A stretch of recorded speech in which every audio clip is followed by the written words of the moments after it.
बुलढाणा जिल्ह्यातील अत्यंत महत्त्वाचा मानला जाणारा हतेडी येथील शासकीय वैद्यकीय महाविद्यालयाचा प्रकल्प सध्या निधी अभावी संकटात सापडला आहे। एप्रिल 2027 पर्यंत पूर्ण होण्याचे उद्दिष्ट असलेल्या या 370 कोटींच्या प्रकल्पाचं काम कंत्राटदाराचे दुर्लक्ष आणि निधीच्या कमतरतेमुळे अवघे 30 ते 40% पूर्ण झालं आहे।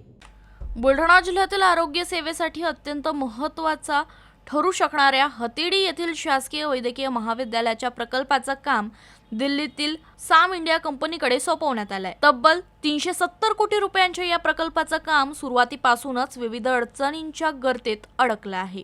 भूसंपादन, पर्यावरण आणि उत्खननाच्या परवानगीमुळे प्रकल्पाचं काम तब्बल 10 महिने उशिराने सुरू झालं।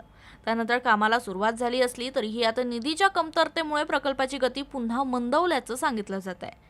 एप्रिल 2027 पर्यंत प्रकल्प पूर्ण करण्याचं उद्दिष्ट ठेवण्यात आलं होतं। मात्र सध्या केवळ 30 ते 40% काम पूर्ण झाल्यानं निर्धारित वेळेत काम पूर्ण होणार का असा प्रश्न उपस्थित होत आहे।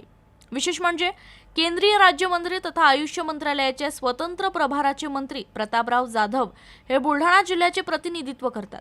त्यामुळे त्यांच्या जिल्ह्यातील आरोग्य क्षेत्रातील एवढा महत्त्वाचा प्रकल्प निधी अभावी रखडल्यानं प्रशासकीय पातळीवरही प्रश्न उपस्थित होत आहेत। जिल्ह्यातील नागरिकांना अत्याधुनिक आरोग्य सुविधा मिळाव्यात आणि विद्यार्थ्यांसाठी वैद्यकीय शिक्षणाची संधी उपलब्ध व्हावी यासाठी हा प्रकल्प महत्त्वाचा आहे। त्यामुळे शासनाने निधीचा प्रश्न तातडीने सोडवून कामाला गती देण्याची गरज आहे।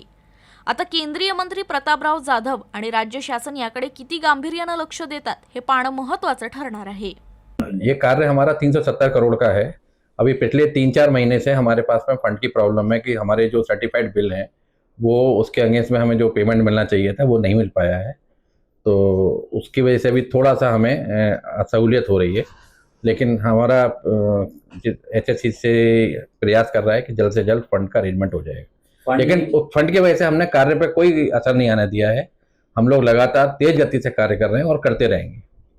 और अगर आगे भी फंड नहीं मिला तो क्या थोड़ी प्रॉब्लम हो सकती है, क्योंकि कैश फ्लो तो चाहिए, लेकिन अभी हम मैनेज कर रहे हैं। हम दूसरी जगह से डाइवर्ट करके फंड को यहाँ यूज कर रहे हैं, लेकिन जितनी जल्दी फंड आएगा उतनी जल्दी तेजी से प्रगति से काम होगा।